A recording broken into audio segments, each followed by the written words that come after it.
Mindset is the foundation of everything in an orthodontic practice. With the correct mindset, your practice will not only grow, but also the people around you. For 11 years, HIP has helped thousands of orthodontic practices develop the mindset needed to become some of the fastest growing practices in the world. We've interviewed some of the most brilliant orthodontists and coaches and compiled 34 minutes of their best advice from the Grow Ortho podcast. With our fundamentals course, we've seen, I think, like 500 practices now. And we get to know, all the orthodontists and how all their practices are doing. And we always try to figure out, what's separating the super successful ones versus the, maybe middle of the road ones. And typically it's their mindset. Your talk at Fundamentals is one of my favorites. It's always hilarious. But give people just kind of a glimpse. Don't give it all away because, right, they may attend or, we want them to come to Fundamentals. But the overall idea, what are some of the things that you've seen with orthodontists that may actually be hindering them from growth in terms of their mindset? Yeah, I mean, the biggest lines I should say we hear are that, number one, this won't work in my area. Like the people you have are super different than the people I have, right? Yeah. And they all have iPhones. Another thing is, you can't do that. Like you can't, we used to hear you can't do same day starts. Right now, everybody does same day starts. You can't not, it used to be you can't not make models and articulate them. Right now, like nobody does that. You can't do whitening at your office. You're going to piss off the general dentist. Well, yeah, now everyone's doing that. Yeah. So I think it's orthodontists have like this, what you call their mindset or what happens to us in school where we get these thoughts of, you can't do these things, even though it's better for the patient, it's better for the practice, it's better for your team. I don't know where that stems from, if it's an academic thing, but I think the orthodontists that we see who are the most successful are the ones who are kind of able to overcome that. When I find something that works, I try new things, but I like to find something that works well and go with it. And I was a little reluctant, I would say, with my personality to change my mindset for a long time. I found ways to get better in other areas, but I didn't have a total mindset change. And getting to know y'all, I feel like was just kind of an aha moment where I was like, all right, this mindset change stuff is cool. I need to get out of my own way, Yeah. Mm-hmm. And from a scheduling and standpoint, from a new patient acquisition standpoint, and how we treat those, your shirt says "call the leads," like all that, So I think y'all were a big influence on changing my mindset, and that's how maybe new goals opened up. Yeah, and probably most orthos didn't know what a real sales process was, and there's such opportunity when you figure that out. I think the first time around, the front desk would complain that we'd have a no-show and it wouldn't be the type patient that we were looking for, and they would no-show, and we would call y'all and be like, these are bad leads, and you're like, we get frustrated at that time. And the second time around, we had a mindset change to realize no lead's a bad lead. And y'all taught us that and taught unless our they staff don't have that. teeth. Yeah. To dig into mindset more and like personalities, a lot of doctors, I said get out of my own way earlier. Yeah. A lot of doctors, number one sin probably is pride, right? And so and offendability is a cool thing that like my wife and I have been working on the last few years. Mm-hmm. How did I feel when that bad lead no-showed me? They wasted my time. I'm important, and they wasted my time. That's like natural human gut reaction. Yeah. But if you can just flip that and get over yourself and say, that doesn't offend me. Nothing offends me. Let's keep dripping. They're going to show up. They'll show up one day if they want to straighten their teeth. That's it. They might see it on Instagram 7 more times or whatever. But don't let silly things like that offend us. And that's a beautiful opportunity, right? Say that's how that's a mindset change. One time we ran into somebody who had a ton of practices. I think it was like $100 million type of operation. Wow. Just negative mindset and not happy at all. Everything's going wrong. And so I think that that's really important to focus on is like, check yourself first, work on yourself. Yeah. And then the things around you will start to really take shape, you know? Amen. I mean, that's exactly it. Yeah. I mean, I feel like when we first met in 19, I was in a tougher place. You know, my mom was dying and all this stuff. And I wasn't focusing on like this personal growth stuff that we're talking about now from a physical and spiritual and everything and how that relates to your business. And it's huge. If you just have fun and have a positive outlook on life in general, especially in your business, the possibilities are so much greater. Yeah. Not just financial, but I mean, that $100 million practice, if you're not happy, what's it all for? Yeah. If you're not serving people positively, then what's it all for? Yeah. So let's talk about developing your abundant mindset. When I started my business or when I was younger and, you know, there was a lot of fear. It was always like scarcity. Is this going to work? I lived actually in an apartment in a complex that my father-in-law owned just because of so much debt, school debt. Decided to start my own company, came to, you know, kind of find out my wife had a ton of school debt. Your back's against the wall and you talking about self-doubt and limiting beliefs, you have a lot of that. But as people grow, you know, I think that we both, even over the 6 or 7 years we've known each other, we've changed a lot in terms of more of an abundance mindset. Yeah. You see some people who can kind of never cross that bridge, and you can kind of see how it really holds them back. But in terms of your own abundant mindset, did you ever land on that and say, hey, like, I've got to change, or like, how do you kind of think about that? You know, I don't know when that change happened, but, you know, I was like, you know, most orthodontists that we talked to, including myself at one point, you know, if we saw like someone in braces and they weren't our patient, we'd get like, you know, mad and like, oh my gosh, I can't believe they went there. Like, my daughter goes to school with her. You know, how could they go to another orthodontist? Like there's only, you know, X amount of patients that need braces, and now, you know, I'm not getting that. You know, I'm losing that number. But, you know, we're not in competition with other orthodontists. We're in competition with like Best Buy, right? Like people who are going to spend their money. There's plenty of people out there, and what percentage of people are getting orthodontic treatment? The numbers I hear, you know, the number of people who are getting orthodontic treatment that could benefit from it, I hear are like 5%, maybe less. I don't know if you have that number, but yeah, there's plenty of people who could benefit from orthodontic treatment. So let's help them. And my mindset's just, you know, serve everybody you can. Yeah, and get out of your own way. Get out of your own way. So I think, and again, don't quote me on this, but I think recently Gauge or Ortho somebody put out a stat that said 95 million people could get treatment in the U.S. And only 5 to 6 million get treated per year. Yeah, so I was about 5. I mean, yeah, that's close. Yeah, and then 5%. you look at the data and stats, and I think by 2027, orthodontics should go from about 2 billion to 4 billion in the U.S. It may be more than that. Obviously, you know, when we look at those numbers of 95 million that could be treated, that's a ton of people. It's the number one question we hear when people come to partner with HIP is, you're not going to work with my competition, are you? Now, in some cases, that could be like a real question and something to worry about, specifically if you live in a location with 15,000 people or, you know, really small area. When we see people in New Orleans or Atlanta or Austin, Texas, and it's like, well, you're a $2 to $3 million practice. How many people could you treat? You live in a population with millions of people. To your point, is it something to even be focused on? No, actually, I want the orthodontists around me to do better. I mean, so I feel like, you know, when they're doing better, I'm doing better. And we all have our pockets, I would say. Like there's, you know, certain types of patients that come to me, certain types of patients that come to them, certain, you know, dental referrals we all have.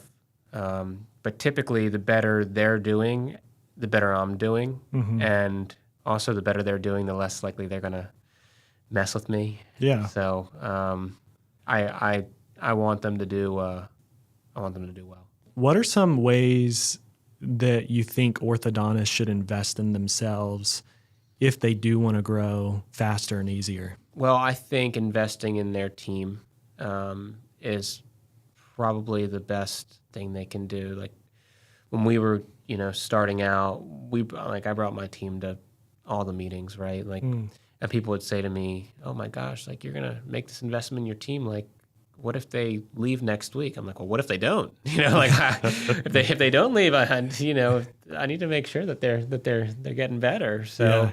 I never worried about that. And I brought teams to meetings and some of them left. And, listen, I hope that those team members got something out of that meeting and, or whatever, and came back a better person and helped their next office, more. But I think number one, investing in your team. Number two would be going to visit other practices. I still like going to visit other practices. It's like my favorite thing to do because I am always shocked what people are doing, both good and bad. And I learned in both scenarios. And part of my role with small doctors is I do go to see these other practices, and I learn something every time. And I think you can learn something from anybody. And I'll typically, sometimes going to some talks are difficult for me. I'm pretty ADD, but when I go to a practice, I'll always come back with a couple pearls and be able to improve. Sometimes it's not always business stuff. Sometimes it's like clinical or just time management or just kind of a, just a self-reflection thing. That person that is a constant complainer.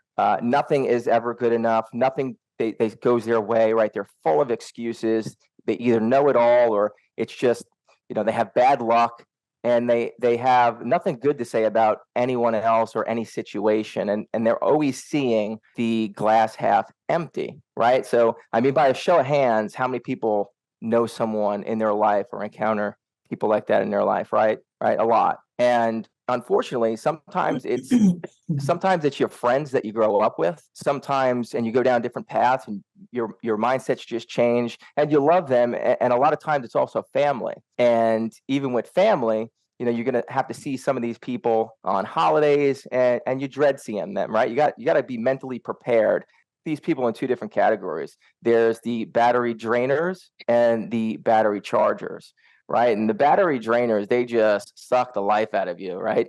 And then the battery chargers, they just give that energy. They have a positive attitude. And I would like to think within hip culture, a lot of us were hired off of having, right, really good energy, really positive attitudes, and we could always improve this, right? So being aware of this, and that's really what this topic is, being aware of this and really dialing it in and being prepared to deal with negative energy and just overall just improving the attitude. I do feel bad for these people because what it does, it hinders their personal growth and their happiness. One of the most important things I think in the workplace is accepting constructive criticism, learning and becoming better, right? I'm always thinking every day, how can I be a better student? What am I going to learn today? I'm going to learn something today, whether I'm learning that from Matt, whether I'm learning that from Carrie, whether I'm learning that from Luke, I'm going to learn something.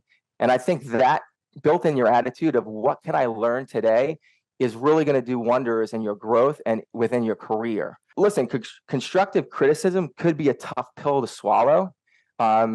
It's not easy, right? When someone's giving you advice, that attitude and that ego that's there that might want to block that, you kind of have to let that go. And this is just working on that attitude. And when you're able to do that, again, that positive attitude is really going to unleash your growth. For example, Luke and I, we just had a call with Dr. Farina, and the call actually went really well. Wasn't sure what to expect because it seemed like he might have been a little upset maybe about the SEO, but overall the numbers were incredible. So the call went really well.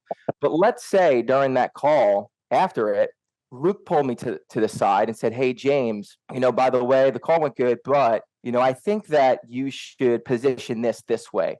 And maybe not speak about this. Let's take this out. Let's do this." And now someone's attitude that's a negative attitude might look at that and be like, "Oh, how dare you, right? Try to tell me what to do. I've been doing this for this long." And right. But how is that going to win in the situation? How is that going to win for me? How is that going to win for Luke and the company? And how is that going to win for the partner? It's not. If I see opportunity in that and I go, you know what? Luke probably has some experience and wisdom here. I'm going to take his advice. I'm going to try implementing this, right? I'm going to make things better. that's an attitude that is ready for growth, especially within the workspace. And I think it's also not seeing that what you have is not a practice that happens to be a business, but a business that happens to be a practice. And I think that that's really critical to understand that fully, because when you think that you have a practice and not a business, then your artist side really goes through, and you start talking to other artists, meaning other orthodontists, and you start talking to other artists. And so what are they doing? What are you doing? What did you try? You know, what's working for you? Oh, this is cool. Or you start listening to vendors, vendors convincing them that this is the best way, that this is, so you're listening to everybody but your client. All right. So, and if you understand that you have a business first that happens to be a practice, then you're gonna go out and hear, your client and ask questions of your clients and what do they want. I see a lot sometimes with thinking, how is my customer making it easy for me instead of how am I making it easy for my customer? We hear these things like, oh, they're a bad patient or this is a bad lead. Again, somewhat of a negative mindset, but the positive mindset is, hey, how can I serve my customer better if I do these things like what you're talking about to make it easy? If I could say something to everybody is, some people understand this and some people don't, is that business is a spiritual game. It absolutely is a spiritual game. And the person that provides the most value and provides the most service more than anyone else is the person that's going to win. You guys do a fantastic job of really pulling the curtain back on. Look at what the other side of the chair, the person sitting in there, what do they want? What do they expect? What are they seeing when they come in your office? And what are their expectations? And, Harrison, we talked about, like, you start throwing all these x-rays up and all that, and also people are like, whoa, this is serious. This sounds serious. I thought I was getting braces today. Yeah. Class 1, that sounds pretty serious. I need to go home and think about this. Yep. Yeah. And again, my point was, but from like the start of our education, especially, it's like we are put on the hot spot. We are expected to defend why we're recommending treatment. So to the extent that in residency, we have case conferences where we stand up in a room of our peers and our instructors, and we have to present a case, and they're shelling you with questions about, well, why did you do this? Well, did you consider that? Why not this? Why? So that's what we're used to, is saying, here's what's going on, here's your treatment plan, and here's why, this is what I've come to. Expecting that the person on the other side to be a professor and oh, well, yes, well, how about, this, that's interesting. Like, and they're just like, I want my kid's teeth straight, or I want my teeth straight, And once you showed me that, once you kind of helped me to realize they don't want to know that you can have all those thoughts in your head. And certainly if someone asks those questions and wants that information, tell them, show them, but most people don't. Yeah, most people don't. Yeah. Yeah. You were the first guy to give me that insight, actually, on like what transpired through school and why a lot of docs are wired like this. I never understood that. I still tell this story. I was like, I'm always telling the docs to do this and do that, and they struggle to see it. And it was my buddy, Dr. Brad Jacobs, that really pulled the curtain back on that side of why so many docs feel the need to go through this 30-minute long explanation, because that's what you did, and that's how you became an orthodontist. It's a pattern. It's a pattern, right? A lot of them still think they're in front of their peers explaining a case, going to get shelled. The more mature we get, the more we realize it's not about us. Just wrapping your head around that one concept would help a lot. We could talk just about that. For hours. It's just not about you, honey. Sorry. The minute you decided to open a practice, you took responsibility and stewardship over all kinds of people, not just patients, but also employees. The minute you got married or got in a serious relationship, you took stewardship for that too, particularly for the men. And needless to say, when you have kids, you have ultimate stewardship over them. You don't get to just go, "Now, I just don't feel like it right now." Sorry, put your big boy pants on and let's go. You get yours later. especially if you're the guy. It really is. You are a good leader is always acting in the best interest and for the highest good of the people he serves. You're in the motivation and manipulation business. We all are. And don't be thinking manipulation's a bad word, because it's not. In the context I'm using it, it's only for people's highest and best good. Just got to make that disclaimer. So kind of like influence. Influence, motivation, yes. Because what are you doing, even with the 8-year-old kid who you're putting braces on? You want to do a great job at manipulating and influencing him to be excited about this, to be looking forward to the changes, to be on board with you about wearing his damn rubber bands or whatever he's doing, and look forward to coming in to see you. You want them more motivated, because if they're not, you don't get the same result. Yep. And they're not as happy, and so on and so on and so on. So with potential clients, potential patients, you definitely are trying to influence them and motivate them to take action to make their smile better or their mouth healthier or whatever it is that we're doing. And again, to do that, you don't do it by throwing gobs of technical information at them. You don't do it by you being judgmental or seeming to be ever so much smarter than they are, even though you might be.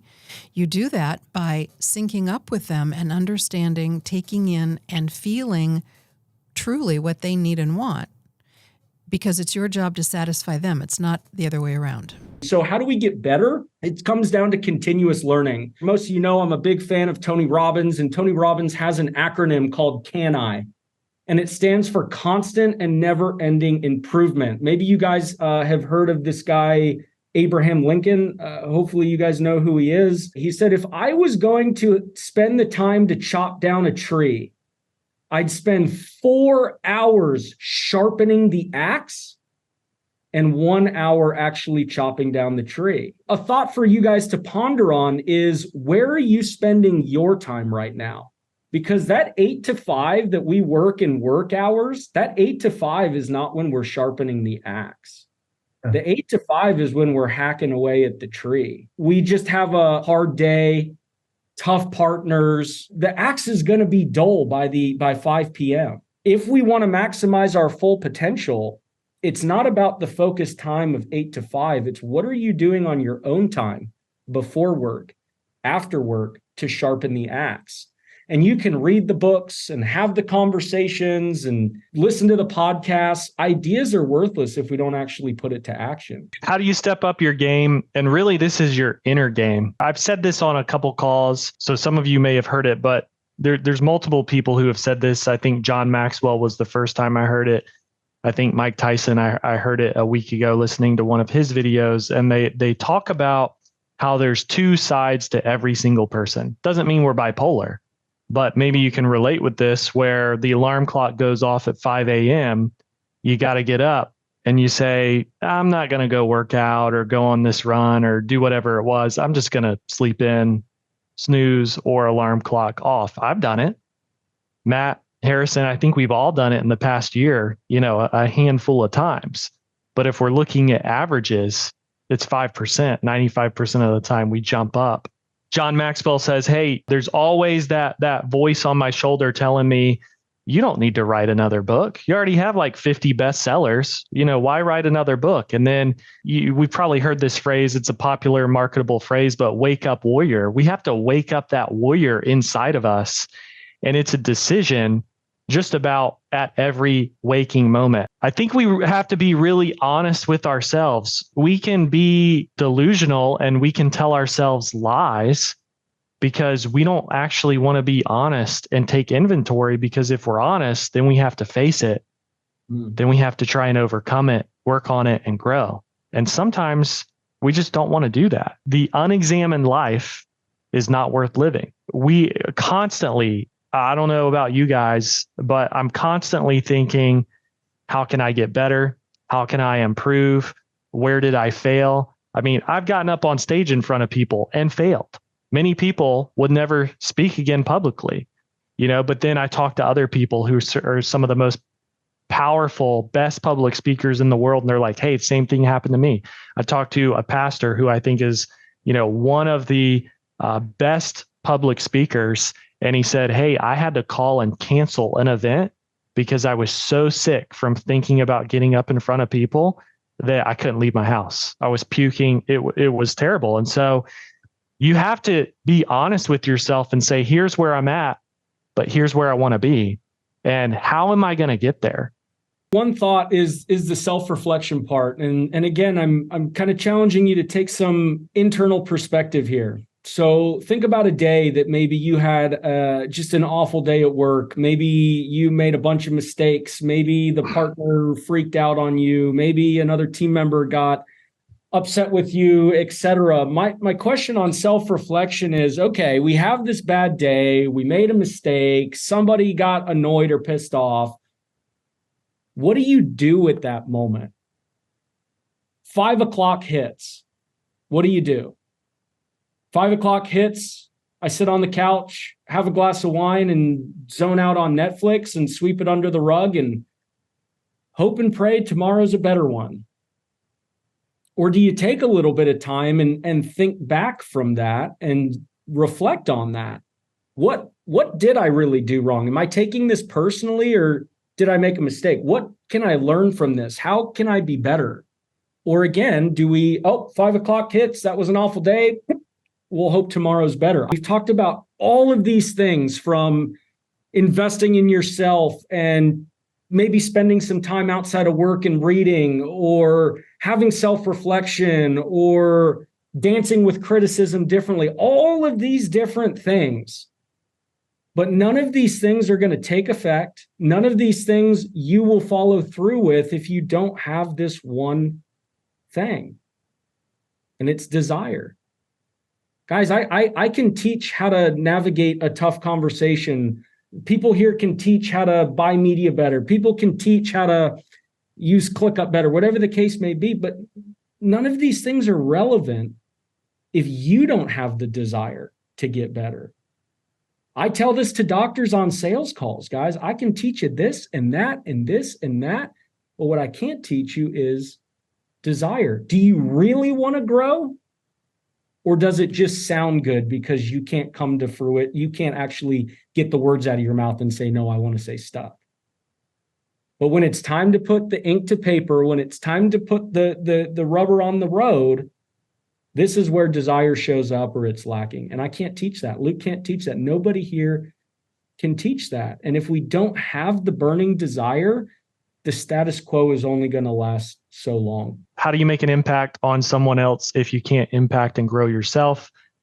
Be the change that you want to see. Harrison always says, how can you help someone to higher ground and pull them up if you yourself are not on higher ground? And so I think that goes by, leading by example.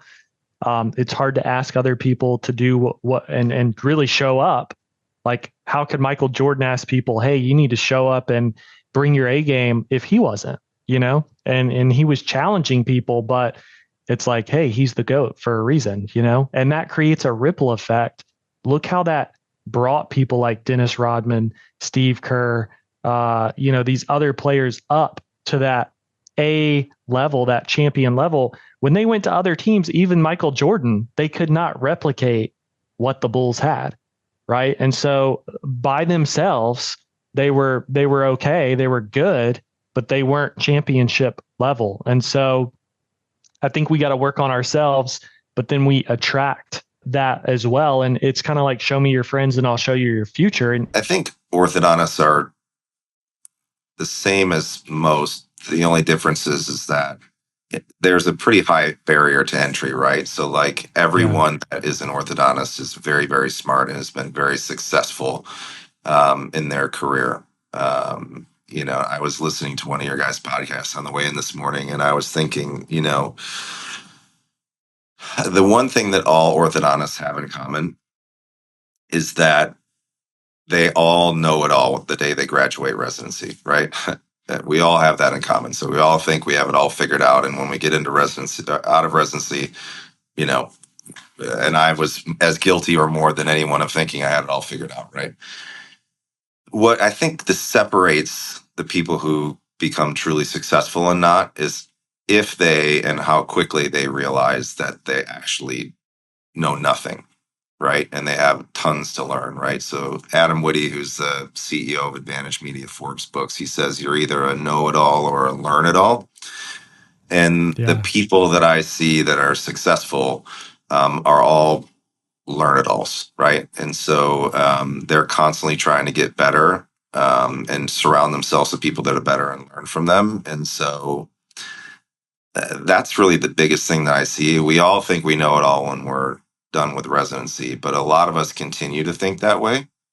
I don't know why, for whatever reason. You know, I grew up in a small town, and the fact that I can sit in some of the rooms that I can today with some of the minds and skill sets that I do still puts me in awe. And I just am constantly wanting to learn from people, you know, and that's, I think, the one common denominator to all the people that I succeed to do well is always getting better when having that sort of intellectual humility. And a lot of the ones that I think they know it all just kind of struggle. You know, most of the things that I hear the successful folks talk about, you know, Marcus Aurelius was talking about way back when, right? So it's a lot of it isn't hugely groundbreaking. It's more about being consistent and developing objective, repeatable, scalable systems and leadership to get people to do it, rather so much than reinventing the wheel. I mean, there's digital things and whatnot that are, you know, different in a way, but a lot of the stuff you need to do is just the fundamentals, right? And even the best practices struggle to answer the phone.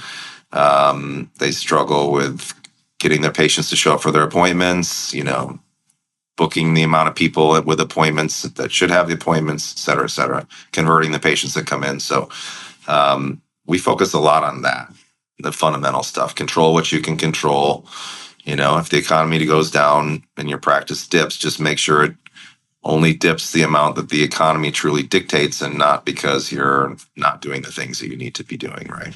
Like life-wise, like my wife and I, we're working on like this personal journey, mainly me, but she's such an awesome wife that like, and to support me, she'll like do the same thing I'm doing. So we were working on this like personal growth journey of like humility and unoffendability. Like unoffendability, like it's just naturally like I am, and I think a lot of people are like just offendable. Like walk in the room, I mean at work, a consult, a wedding reception, whatever. Like oh, everybody's always like, what's she wearing?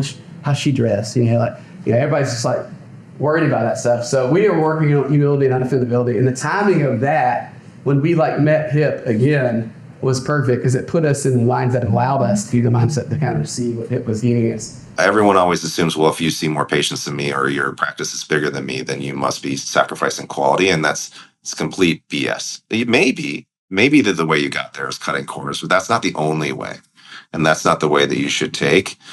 You should think about your business like it's a business, and you know there's sales, operations, and finance are the components of every business, and you should be working on those things, right? And the operations component means build better systems, train your team, empower them, you know, get them out of their fixed mindset and continue to coach them and make them better so that you have more sets of capable eyes looking at the same thing so that your quality goes up. Because unless you're seeing 1 or 2 or 3 patients a day, and even then you're going to miss stuff. If you have other people helping you not miss stuff because they're smart and capable and knowledgeable, then it's better for everybody. Just if you don't bring value to anything, then, you know, you're not going to ultimately have continued success. And the day that I stop running fast is the day that somebody else catches me, you know, and that day gets closer and closer every single day. I'm getting old and tired, you know, but it's nobody's entitled to anything, you know. No orthodontist is entitled to anything. No person is entitled to anything. Like the world is a tough place in all aspects. Orthodontics is no different. And if you want that patient to come to you or trust their children with you, then you have to offer them value, and you have to deliver on your value. You know, so you can't sell iced Eskimos as it goes for too long before people figure it out. You know, so like Smile Direct Club, they figured it out. They went bankrupt, right? Yeah. But, you know, there's a lot of offices that people I think are busy that people blame this, that, and the other that actually do really good work. and the customers in the community are happy and they're involved and engaged in all the things. And that's why they have thriving businesses.